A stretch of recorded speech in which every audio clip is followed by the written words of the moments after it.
The detective said missing kids usually come home.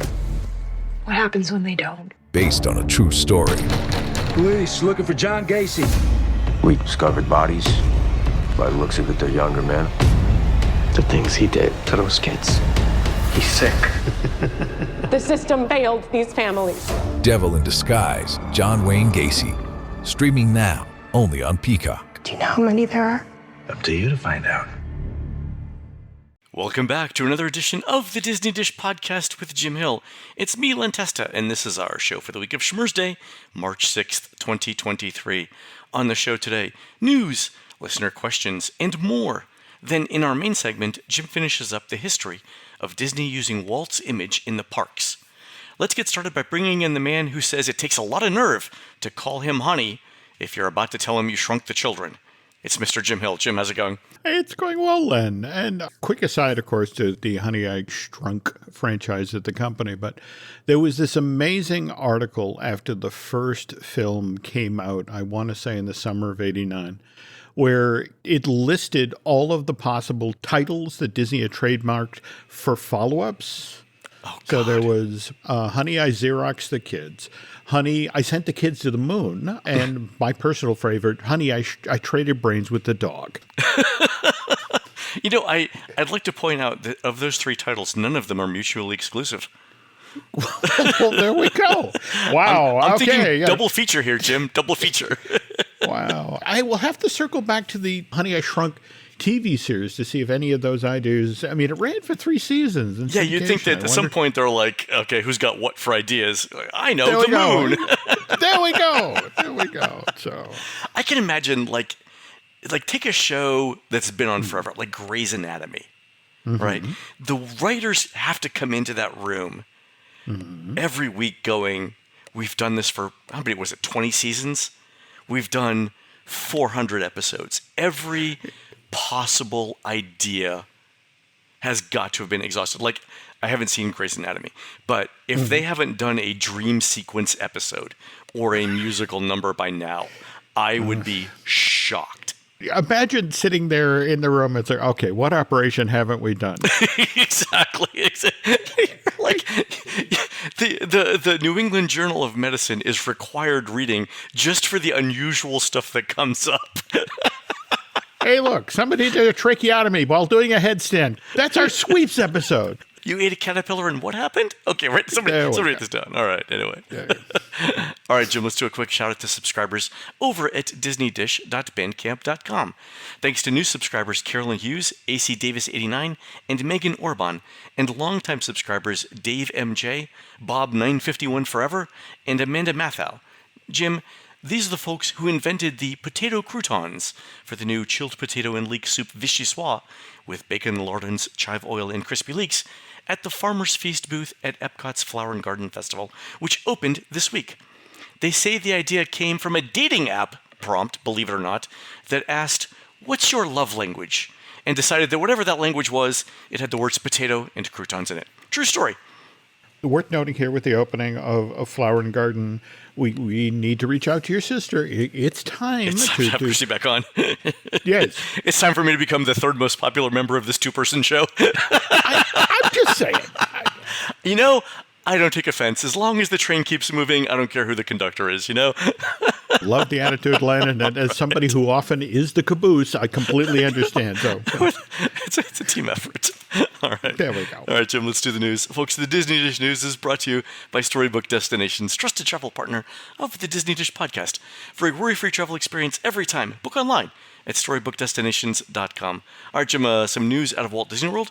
Both Epcot and Typhoon Lagoon have been added to the After Hours program. So Epcot is mostly Thursdays, starting June 1st, so just in time for summer vacation. Cost is $129 to $139 for adults so far. Kids are $99. Also, Typhoon Lagoon runs this summer as well. It starts Saturdays, May 20th, and runs through early September from 8 p.m. to 11 p.m. So the cost is $75 for adults, $70 for kids, and you can get into the park at 6 p.m. And Jim, I think this is interesting because, as we all know, once the afternoon rain showers happen in Central Florida, people generally bail out of that park by 4 o'clock. So by 6, You go from 6 to 11. That is, I know it's 5 hours. That is a full day in Typhoon Lagoon. What was the Pixar-themed after-hours thing that they did over at Typhoon Lagoon? It's H2O Glow is the thing that they're doing now. And remember, that was very production-heavy. Yeah. Hard ticket. So I'm going to be fascinated to what they do in regard to these Saturday evening exclusives. What are they going to do to make that a must-do? It wasn't really surprising to me that Epcot got after hours because, Jim, you've been following what's been going on at the Magic Kingdom in the studios. Most of those are selling out. Yeah. Right. So to add Epcot, Disney's really just testing demand here, especially with Guardians open now and with Remy open as well. Plus, Spaceship Earth looks great at night, so there's a visual thing there. Yeah. But Typhoon Lagoon, that mildly surprising. It is. And keep an eye on Animal Kingdom. I've been hearing some interesting things about projects in the works for that park. More about making the front of that park something that could potentially run in the evening hours. The other thing that I found notable about this announcement is that we've got 3 parks now with paid after, or 4 parks with the water park, 4 parks with after hours hard ticket events. We've got 2 parks with extended evening theme park hours. I still blame Bob Chapek. All right.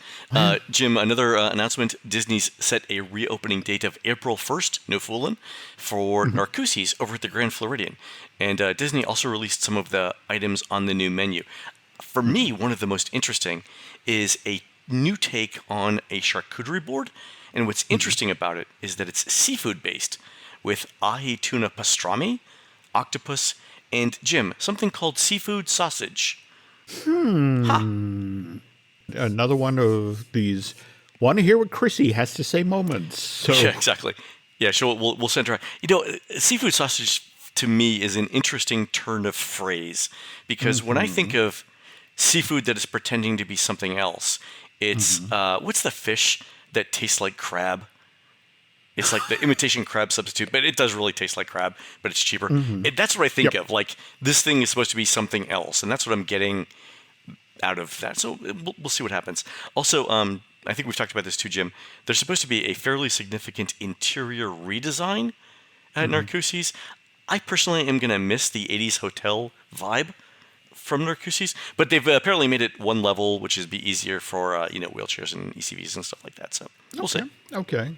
Also, Cinderella is coming back to meals at Cinderella's Royal Table. As a result of that, Disney's raised breakfast prices by $20 per person and dinner by $12 per person. So breakfast is now $65 for adults, $39 for kids. Lunch and dinner is $79 for adults, $47 for kids. But it's good to have Cinderella back. It is. My problem is with the theme of the first part of today's show. It's like, this is a new hard ticket and we're raising prices here. And it's just sort of like, how big was that shortfall again for Disney Plus? I know, yeah. I feel like the Mandalorian should be sending us all thank you cards. There we go. Also, Jim, Chef Mickey's has returned to buffet dining, which is another checkmark in the list of things that are now pre-pandemic. Good. And then over in Disneyland, Disney's released concept images for the new Disneyland villas. Have you seen these, Jim? Yeah, and they're this weird mix of Disney-specific and Motel 6. I felt the same thing. Like, I was looking at this going, if I didn't know this was in Disneyland, what hotel was it? So the new Disneyland villas have a mix of 2-person studios, 4-person studios, 1- and 2-bedroom villas, and then the 3-bedroom grand villas. Sample images are up on Disney's site. The studio that sleeps 2 is themed to the Jungle Book. So you've got lots of green, you've got Baloo in the back, and lots of palm trees or palm fronds. The studio that sleeps 4 is themed to Sleeping Beauty and Princess and the Frog. And Jim, we have the concept art in the show notes there. I looked at this, and my first thought here was contemporary studio or Bay Lake Tower studio. I mean, it's got sleek, it's clean. for lack of a better term, these are Disney accents, right? Right. That's the thing. So I was looking at this going, of the DVC properties that Disney owns, what could this not be? And, it probably not Hilton Head, probably not Vero Beach, probably not Saratoga, probably not Old Key West. Could it be Wilderness Lodge? Well, the fact that we haven't said obviously not, right, is something there, right? Could it be Animal Kingdom Lodge? I mean, if you go up and look at the Baloo, could it be Animal Kingdom Lodge? If you're looking to do a refresh, the Grand California with its villas is basically the sister resort of Wilderness Lodge. I mean, Peter Dominic did that as well as Animal Kingdom Lodge. So, let's look ahead 5 years and see where we are here. Exactly, okay? Exactly. And when I was looking at the 1-bedroom and 2-bedroom, I was like, it reminded me a lot of Riviera. Like, my first glance was like, that's the Riviera. And I like the Riviera, don't get me wrong, right? But, in looking at this further, I'm like, you could stretch it and say Boardwalk Villas. Like, you could definitely squint your eyes and say Boardwalk Villas here. You could probably also slightly change up some of the colors, like go from that sort of like emeraldy green blue to a lighter blue and go Beach Club. I can definitely see this. I do think the Grand Villa, if you look at the Grand Villa, absolutely 100% reminds me of the Grand Villas at Bay Lake Tower, because it's a 2-story thing and it's got a contemporary design that is 100% reminiscent of the Bay Lake Tower Grand Villa. And I like that. Don't get me wrong. I like that room. I don't know. There's a certain aspect of this that reminds me of that moment during the eye test. This one or this one? No. That's it exactly. The Grand Californian or Wilderness Lodge. Have you seen the meme that incorporates the Office characters and it says corporate needs to find the difference in these two pictures? And the tagline is they're both the same. Anyway, same thing. All right. So that's the news. Jim, let's move on to listener questions. We've got a couple here. One of them is this. It's from Alicia. I'm going to be vacationing in Orlando this spring, and some of our group is continuing to mask indoors, so we're looking for great restaurant options that have outdoor seating. We aren't going into the parks, but we love so many Disney restaurants that are on property. Do you know which restaurants on property at Disney World, outside of the parks, have outdoor dining available?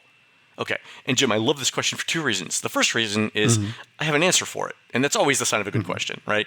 But this, I once said that on a corporate call. I was like, Jim, that's a great question, and it's a great question because I have an answer for it, which cracked everybody up. Feel free to use that on your next corporate call. Okay. But the other reason that I like this is I'm updating the unofficial guidebook, and I'm going through the dining survey results from all of the surveys that we got last year. So this ties in very well to that, and I'll give you guys a little preview of what those dining results are. So Alicia, a couple of things here. Number one, I'm assuming you're looking here not only for outdoor seating, but for good food, right? Because Paradiso 37 at Disney Springs has outdoor seating, but it's one of the lowest rated restaurants in Walt Disney World, and I would not send you there, right? And in my show note, I wrote, you'd be better off eating takeout pizza on a trash can in Epcot. Okay. Let me give you some ideas. Go ahead, Jim. For me, what's fascinating about Paradiso 37 is that, hell, that project predates Disney Springs. It was actually announced as part of the Hyperion Wharf thing that then kind of fell by the wayside. So consistently one of the lowest rated restaurants in Disney Springs, and yet every time I walk by, it's packed. And I don't know. All right. Anyway, So Alicia, here's some ideas for you. A lot of the top-rated restaurants at Disney Springs do have outdoor seating. So Haleo, which is the top-rated restaurant in Disney Springs. If you go all the way through the restaurant in the back, there are seats that sort of like follow the back of the restaurant and look out over the water. They're shaded, which is good. I will say during summer, it is a little bit humid back there. It is completely covered, but that's your option. And I don't know that that's the best view of the water. It's a little industrial, but if you look past the air conditioning and the ductwork back there, the far view is good. Homecoming, which has outdoor seating, oddly enough, out front, is also undercover, so that's good in the event of rain as well. Homecoming is the number 2 rated restaurant. Another advantage of going to Homecoming and doing the upfront outdoor undercover seating is inside the music is set on stun. It's not a conducive to conversation kind of restaurant, whereas outside on the patio, easy to talk and to dig into some amazing food. Yeah, it's true. The bar is a little bit more quiet at Homecoming, but that's indoors. Number 3, Boathouse. Mm-hmm. And going back to the humidity thing, Alicia, it's directly over the water, so tons of humidity there. You do get a little bit of the water smell as well, but you get over it in a couple of minutes. Some of that is shaded, some of it's not, so look out for that. But Boathouse, again, very highly rated restaurant. And you can wave to the people in the aqua cars. Exactly. You get a little whiff of diesel exhaust too, sure. There we go. Sure. A soupçon. Exactly. Yeah, but Boathouse is very highly rated. Mm-hmm. And then Raglan Road, which has a patio on the side. So if you're facing the entrance, the patio will be on your left. I don't think the patio is the best atmosphere, but the food is good. And Jim, to your point, the music isn't quite as loud outside as it is on the inside.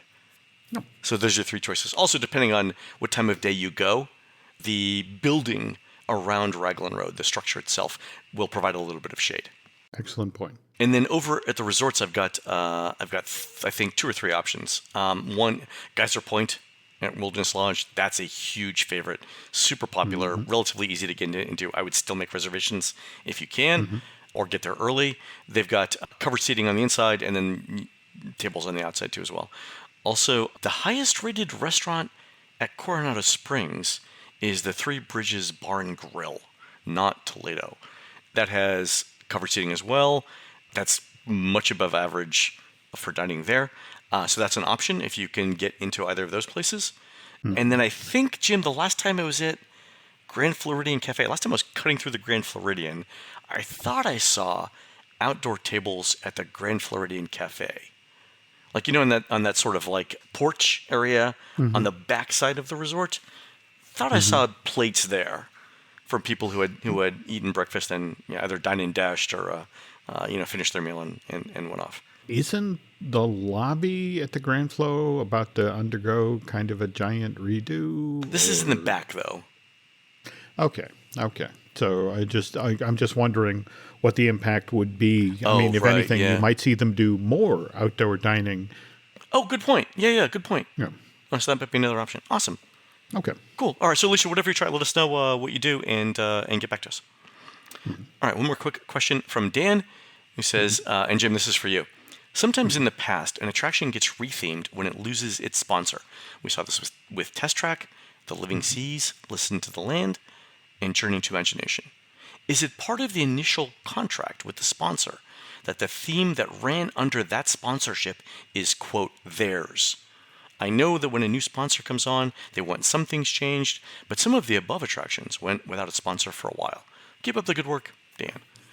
I've actually, for a project that Len and I have been working on, spent entirely too much time studying the history of If You Had Wings, which then became Delta Dream Flight.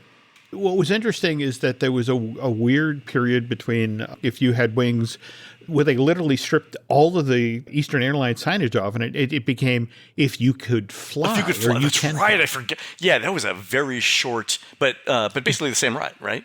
Well, yeah, I forgot about that. That's it. Wow. And then what was interesting is they then came in and basically they kept the Omnimover in place, but it's kept the exact same track route, flattened all of the sets, and then built Delta Dream Flight, and the exact same thing happened. Delta stepped away, and then it became Take Flight. Oh, I forgot about that too. Yeah. And this all predates Buzz, and it was just one of these situations where it's like the Imagineers got really good at unscrewing signs during this period. I was going to say that some of these effects by the end are just Velcroed in place. So what? But to Dan's point, of the 4 versions that you just mentioned, I only remember the 2 sponsored versions. How about that? It's that amnesia fog that that they pump into the attraction. It's like, hi, you're riding for 4 minutes. You have no idea what you're doing. It's like it is very interesting that yes, they will consult For example, if you had wings, every place you saw in that, in that attraction, coincidentally, was some place that Eastern Airlines flew. And then to nail home the idea, when you got off the attraction, there was actually an Eastern travel desk in the post-show area. And wasn't the departure sign also branded? There we go. Yeah. There we go. And it was just, you had the right to consult on the attraction, but as soon as the check stopped coming, it's like, by the way, we own this attraction. So again, we pulled the signage off, we operated until some other airline comes along and says, hey, we want that right. And which is why, again, we should be grateful that Southwest didn't show up with a check at the right time, because we might not have ever gotten Buzz Lightyear Space Ranger spin. I mean, we would have had flights to Tulsa instead of Mexico. There we go. There we go. You know what? Let's visit the exotic Midwest of the United States. And I would have been fine with that. That's fine, too. But to Dan's point, and when I was thinking about this, Jim, I was thinking more about the various iterations of Kitchen Cabaret at Epcot. And so for me, songs like Veggie, Veggie, Fruit, Fruit were so linked to that particular version of that attraction that I can imagine a sponsor coming in and going, right idea, right? We still want songs about good nutrition, but we can't just do that because people associate that song with the previous sponsor, right? For right or wrong, for good or bad, right? Yeah.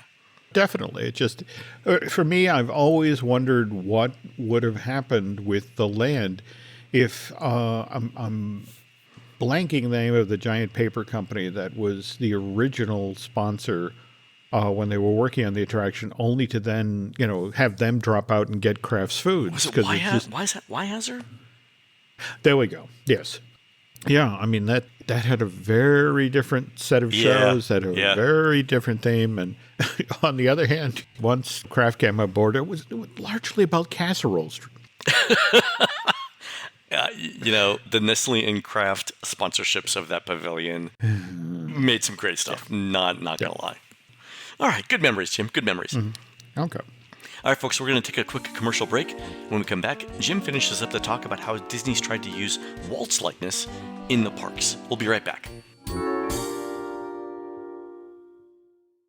Today's show is brought to you by BetterHelp. Never read the comments. That's the one piece of advice you'll hear over and over again from people who work on the web. But as someone who's been consistently posting stuff online since September of 1998, 25th anniversary coming up later this year, I have to admit that I do, in fact, read the comments, largely because, well, if you're first going to gather, then grow, and finally keep an audience, it's really important for you as the content creator to listen to what these people are saying. But here's the thing.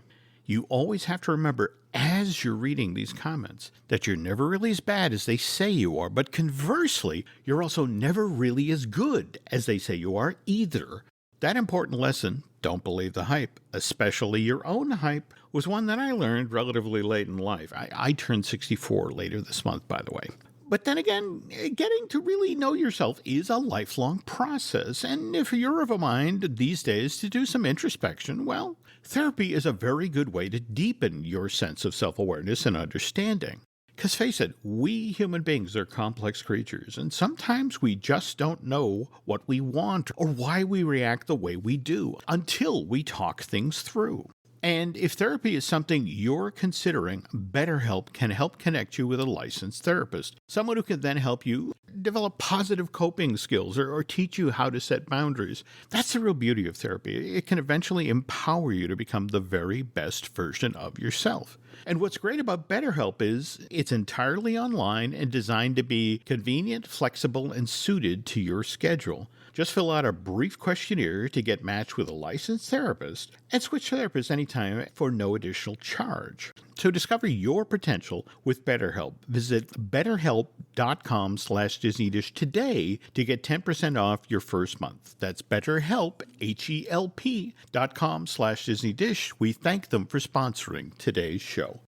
The family that vacations together stays together. At least, that was the plan. Except now, the dastardly desk clerk is saying he can't confirm your connecting rooms. Wait, what? That's right, ma'am. You have rooms 201 and 709. No, we cannot be 5 floors away from our kids. The doors have double locks. They'll be fine. When you want connecting rooms confirmed before you arrive, it matters where you stay.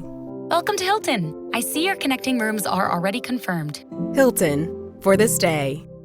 Every Who down in Who Newville liked the holidays a ton. But where to get great prices on gifts, they had no idea. None. They searched and they searched for great gifts under $25. Gifts for spouses and friends and even their toddlers. When suddenly one Who shouted, Walmart has what you want, knowing they have Lego, Tree Hut, and low prices to flaunt. So they enjoy the holiday season as Who's often do. Cheering and shouting, Walmart has incredible gifts. Who knew? Find gifts they'll love under $25 at Walmart.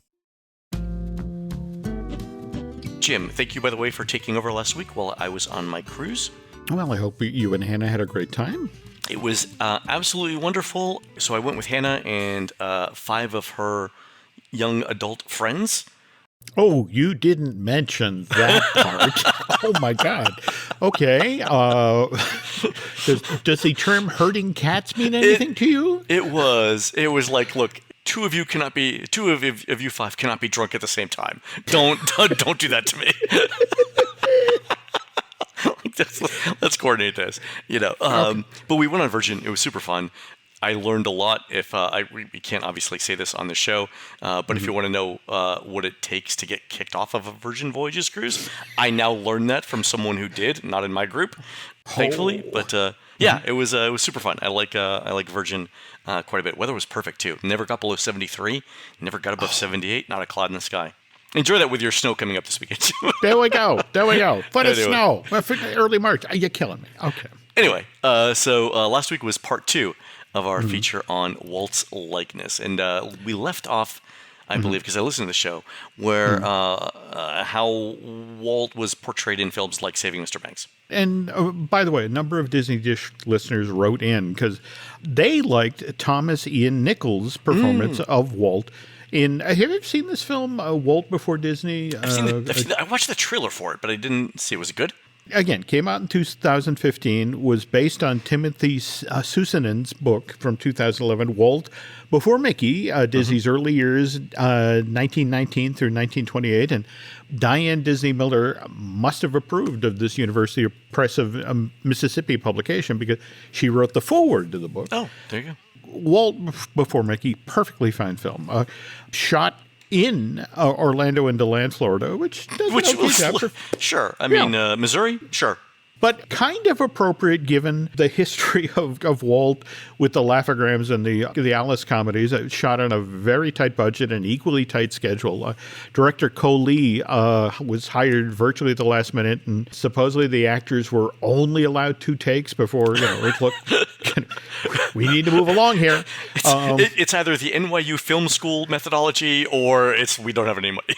Could be both. Could be both. Go. All right, okay. There we go. And look, for a film shot under those conditions, it's perfectly fine. But one pet peeve of mine, though, Walt Before Mickey indulges a trope which I absolutely hate. It's just, it's the Walt in his studio at night alone, and then a little mouse comes out from the wall, and Walt befriends it, feeds a little cheese and talks to it, and then it's just sort of like, I'm sorry, I know people love this fantasy of this was the origin of Mickey, and it's like, but it undercuts the truth. I mean, the whole thing of Walt going to New York and being told by Pat Powers, it's like, hey, I hired away all of your animators. Well, most of them.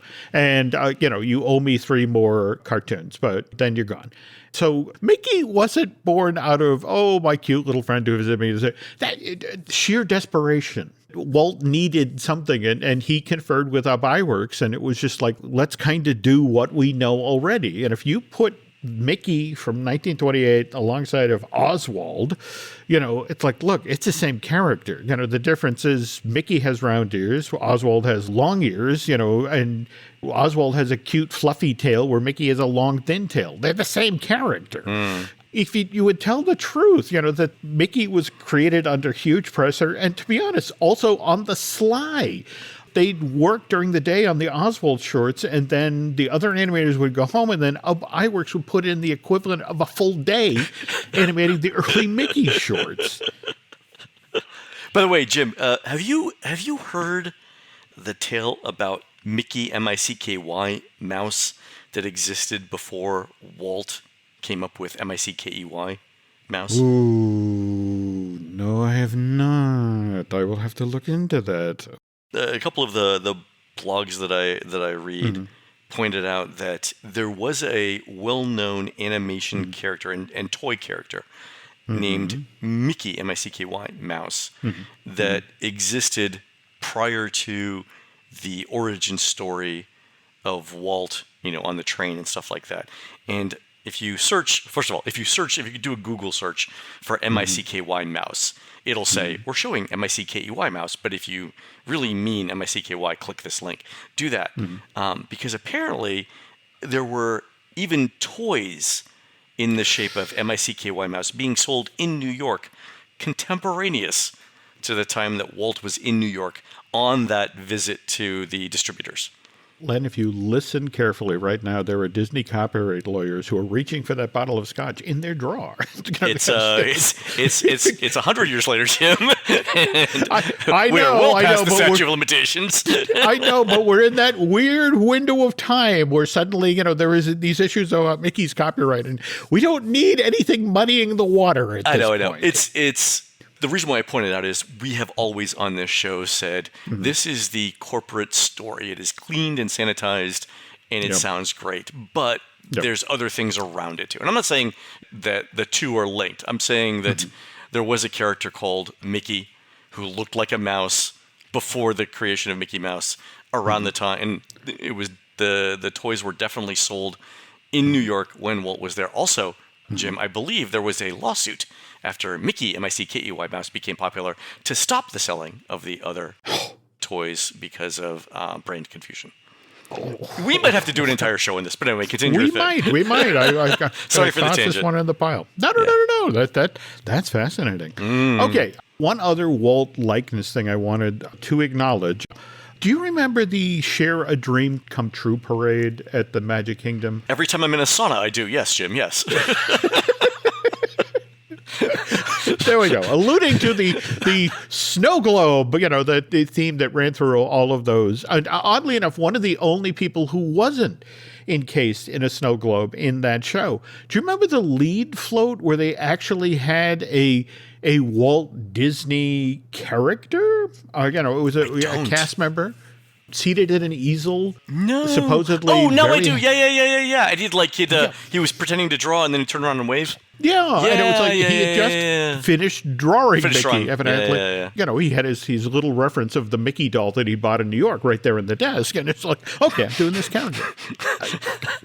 Kind of. All right, I'm offending people left and right today.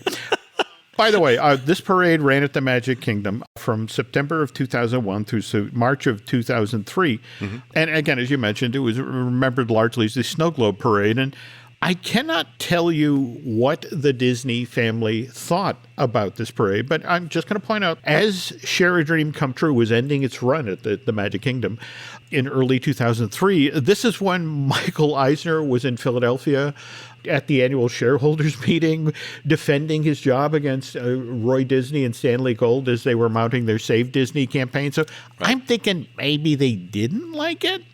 But anyway, if we're going to talk about Walt's likeness being used in the parks, we obviously need to talk about the Partners statue, the one that debuted in the hub at Disneyland Park in Anaheim. This would have been in 1993. And as you just pointed out, that the thing of Disney history is it's sanitized for our protection and then laminated. And in this case, Walt wasn't a fan of these sorts of things. I mean, Blaine Gibson, who was the master sculptor for the parks. He did Abe Lincoln, yeah. Well, yeah, but here's the thing. Same window of time that he's working on the Lincoln sculpture for the 64 World's Fair. And it's just a project in his off hours. He does a bust of Walt. And Walt sees it and does not have a positive reaction. Now, it's not... Is it because... I mean, Blaine Gibson's a great sculptor. So is it because he's uncomfortable being immortalized this way?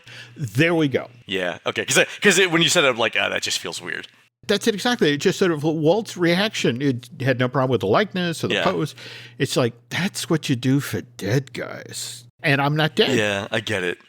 Yeah. You And know, also, I think, for all the things for all the stuff we just said about Walt, yeah, I think the guy did have a sense of modesty and humility about him. Totally.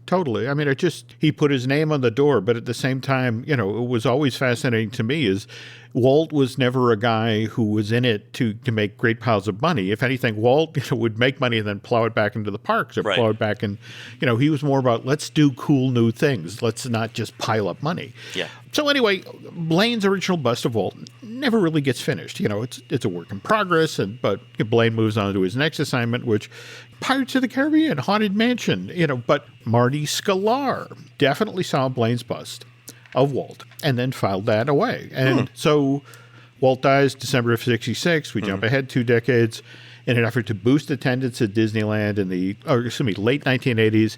That theme park stages 2 seasonal events in 87 and 88. We get the State Fair and Circus Fantasy, which State Fair and Circus Fantasy feature all sorts of acts that are temporarily set up around Disneyland Park. For example, they set up a cannon in a New Orleans square that would then fire a guy over the rivers of America into a net that was set up in front of Tom Sawyer's Island. I would pay money just to propose this idea and hear the reaction from Disney's lawyers today. Like, I cannot think of a thing that I would rather do right now than that, because we've had discussions offline about sort of some of the conversations where we're sort of tangentially related to different entities in Disney lawyers right now. And this one, we're going to fire somebody out of a cannon and have them land in Tom Sawyer Island. It would be just the cherry on top of what Disney's lawyers are going through right now. Okay, go ahead. They did things like they set up a Ferris wheel. I mean, year 1 for State Fair, it was in front of the train station. Year 2, they put it in the hub on top of the planter. And this made Marty Sklar crazy. Marty was part of the initial publicity team for Disneyland Park. Yeah. Disneyland doesn't need a Ferris wheel. I got it. Yeah. Yeah. Well, more to the point, Walt worked really hard to create these sight lines, and you put that if I'm standing at the end of Main Street and I'm looking down and I see a Ferris wheel rather than the castle, the weenie thing about what's supposed to, you blew it. So Sklar decides, I got to put a stop to this. So he remembers that there was this poster that Charles Boyer had drawn back in 1981. It was used to commemorate the 200 millionth visitor to Disneyland. It was an image of Walt and Mickey holding hands. And Marty literally takes the copy of this poster into Blaine Gibson's office and says, hey, you remember that bust you were working on? How would you like to revisit that idea? And so, using Charles Boyer's poster as a jumping off point, Blaine tries a few ideas with the notion of what Marty wants here. That he wants a statue that pairs Walt with Mickey. But there's issues with scale, Len, that if he did Walt at his actual height, which was 5'10", Mickey was toddler sized, and it just, looked very juvenile. So one of the very first things that Blaine did, and again, this is when you're dealing with a master sculptor, he crept up Walt's height to 6'5", which then allowed him to scale up Mickey so he didn't look quite so, okay, let's get a booster seat for Mickey. He then looked like somebody who could be Walt's lifelong partner. And also, speaking of juvenile kid stuff, Blaine genuinely struggled what to do with Mickey's free hand, the one that wasn't holding Walt. There was one iteration of the statue where Mickey is holding an e-ticket, but this is 1991, 92 when he's working on the project. It's been 10 years since ticket books were used at Disneyland, and everybody is like, what is Mickey's holding a grocery list? What's going on? A map? There we go. Okay, so they then he puts an ice cream cone in Mickey's hand, and that actually negates the whole thing of sizing the character up. Yeah, it makes him too juvenile. Too kid, so it's all right. They finally left the hand empty. And by the way, we were just talking on the first installment of the series about that hologram in the pre-show of the Disney 100 exhibit at the Franklin Institute in Philadelphia, and how it was supposedly based on Walt of 1954. And what was interesting in the researching of the series is I actually found out that they made their final decision about what era of Walt they wanted to use because Blaine Gibson had done the same thing with his partner's statue. It's like, I'm going for Walt in 1954. This is the guy who's building Disneyland. Oh, he's in the act of building Disneyland, and you want the That's active... it exactly. Oh, interesting. When you started that with the holographic image of Walt and what it was based on, I'm like, if he says Tupac Shakur at Coachella, I'll just die. All right, go ahead. I've heard Madonna, but that's another story. Okay, go ahead. All right. Anyway, behind the scenes, Blaine's working on this sculpture. Okay. Behind the scenes, Marty's building consensus for the idea that the park really needs something to honor Walt. That remind visitors that the Disney theme parks, everything that they're enjoying is the direct result of the creative efforts of one man. So Sklar's thrilled that people quickly get behind this idea, which then brings him to the next phase of his plan. Well, where should this statue be placed in the park? Out by the entrance, so it's the first thing that guests see as they arrive at Disneyland, or in Town Square where Walt gave his dedication speech. And it's like, well, Marty, I got an idea. You ever considered the planter in the middle of the park? And people at the company say yes, and Marty secretly smiles because that means there's never going to be a Ferris wheel in front of Sleeping Beauty Castle ever again. Checkmate. Okay. Yeah, well, very good. However, what Sklar hadn't counted on was that how the rest of the Disney company would react to the partner statue, which, by the way, unveiled at Disneyland Park November 18th, 1993. Mickey's birthday. Okay. Yeah, but different parks, different arms of the company immediately begin saying, hey, I want one of those too. So the Magic Kingdom, Walt Disney World, also gets a partner statue. That's dedicated June 19th, 1995. Then 3 years later, Tokyo Disneyland gets a partner statue. That one's unveiled April 15th, 1998, 15th anniversary of the opening of Tokyo Disneyland. Next version of the partner statue becomes the centerpiece of Legends Plaza on the Disney lot in Burbank, basically in front of the Dwarfs building. This is the court where the Disney Legend plaques are put up. Right. And the fifth, and to this point, final version of partner statue was unveiled on opening day at Walt Disney Studios Park in Paris, which opened March 16th, 2002. And we've got one coming up in Epcot, right? We do, and we'll get that at that moment, because once the seal is broken, Len. Yeah, once you've set a precedent, yep. Yeah, the Disney parks went from no statues honoring Walt to then all sorts of statues honoring various Disney family members or Walt's from different eras. So first of these appeared October of 99. It's a statue also done by Blaine Gibson of Walt's brother Roy and Minnie Mouse entitled Sharing the Magic. This was placed approximately where Roy stood in Town Square when he gave Disney World's dedication speech back in October of 71. This statue gets moved every year to a different spot on Main Street when the Magic Kingdom is being decorated for Halloween, which, you just don't see that happening at the Lincoln Memorial. It's out, by the reflecting pool for a couple of weeks. We're putting up some tinsel. So do they move it to a different spot, like it's in a different spot each year? I want to say they put it over by Town Hall. And what's especially interesting about Sharing the Magic is Blaine puts the same care and thought that he put into the composition of that statue that he did into Partners. With Partners, you have Walt sort of gesturing down Main Street as if pointing out to Mickey, look what we did. Look at all the people enjoying what we've created. Whereas Roy, who had a quieter backstage role when it came to running the Disney company, is seated, a much less prominent position, a deliberate contrast to the dynamic way Walt's statue is staged. Walt also depicted the way he's holding Minnie's hand. It's from beneath. He's supporting her hand. That's a nice touch. Yeah, well, that's it exactly. This is Blaine's way of honoring what Roy did over the years, supporting all the crazy projects that his totally brothers. Got it as soon as you said it. Yeah. Great. And the other thing that, frankly, and this really influenced all of the statues that were done for the Disney parks going forward, is Sharing the Magic isn't up on a pedestal. It's not on a planter in the center of the park, surrounded by a low fence. Roy and Minnie are seated on a bench that's right down on the ground. In fact, there's one spot deliberately left open so guests can join them, which visitors to the Magic Kingdom just loved. And which explains why, when the company decided they wanted to do yet another statue of Walt and Mickey, only this one, Storytellers, depicts the young Walt and the equally young Mickey, and you can tell he's a younger Mickey because than the one in Partners, because he's pie-eyed in the style of Mickey of the late 20s, early 30s. In the 2020s. There we go. He's back. Okay. Yeah. This statue's also not up on a podium or behind a fence. It's low to the ground where guests can get their pictures taken with Walt and Mickey. Now, Very smart. Blaine Gibson dies in July of 2015, so he did not sculpt Storytellers. Now, which makes me think that it was done by Valerie Edwards, who was the director of sculpture at Walt Disney Imagineering after Blaine retired from WDI. Now, what's interesting is Blaine retired from Disney in '83, but kept coming back to do special projects. Like, for example, he did all of the presidents in the Hall of Presidents up to George W. Bush. Right.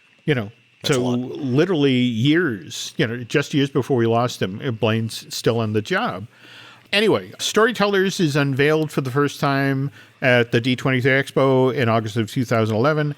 The first version of the statue is unveiled at Disney's California Adventure Park when that theme park's Buena Vista Street finally opens in June of 2012. Right. And the folks at Tokyo Disney Resort so enjoyed this depiction of a young traveling Walt. I mean, and that's the thing. If you ever get to see this statue up close, I mean, the details are crazy. I mean, for example, you can tell looking at the suitcase that Mickey is standing on, it's a cardboard suitcase, Len. And more to the point, it's falling apart. So Tokyo, the guys at Tokyo are like, well, we want a Storytellers too. So that gets installed at Tokyo Disney Seas in October of 2013.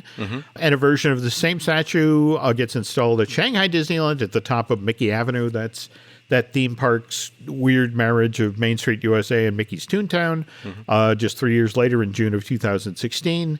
And that's part of the grand opening of Shanghai Disney Resort. I love that Disney had the foresight to allow people to take pictures with these. Because, in 2011, the iPhone's been out for a couple of years. Cameras are inexpensive and cheap and everyone has them. But still, the idea of making the statue accessible to the public is not something Disney would generally do with its statues. No.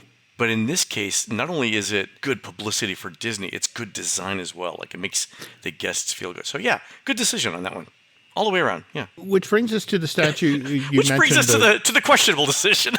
Yeah. It's all right. It's all right. The Dreamer statue. Now, when the plans to change Future World into 3 separate neighborhoods, World Nature, World Discovery, and World Celebration, were first revealed, again, at a D23 Expo, this one in 2019, one of the things that caught a lot of Disney's fans' attention was the statue that was supposed to be displayed at Dreamer's Point, which will be located just behind Spaceship Earth. This is supposed to depict a Walt Disney towards the end of his life. This is the guy who set Project Florida in motion before passing away in December of '66. And Lenny keys off of a specific quote that Walt gave in an interview in the final year of his life. He was looking over the plans for Epcot, the city, and actually pointed to a spot where he wanted a bench installed so that he and his wife Lillian could sit there and watch all the happy people go by. So this quote is what supposedly inspired this statue and, more importantly, the pose for Walt the Dreamer. As you mentioned, to give guests access so they can take pictures, they can do a selfie of themselves with Walt. Walt the Dreamer is positioned low to the ground in a seated position that will be easily accessible to guests. The statue was unveiled just this past year at the D23 Expo. You may recall people made fun of the pose, with a number of people making suggestions that it looked like Walt was on the John. Hopefully, this thing will look much more dignified when it's finally in position at Spaceship Earth on a spacious set of granite steps. By the way, Len, it's already on property. Cast members who attended this year's Walt Disney Legacy Award celebration at the Contemporary Resort were able to get their pictures taken with Walt the Dreamer. It was set up as you arrived. It was there in the lobby of the convention center. there are folks at the company who are a little concerned, especially given there are people who go to Epcot's Festival of Food and Wine who get overserved. Is that the polite way of saying this? They get themselves drunk. Let's put the responsibility where it's supposed to be. Okay. They get themselves drunk. Okay. All right. Fair enough. Yeah. So there's just a concern that what are guests who had one too many going to do, given the opportunity to get their picture taken with given the Walt combination Disney? of alcohol and easy to use photo editing software on your phone. Yeah. Right. Yeah.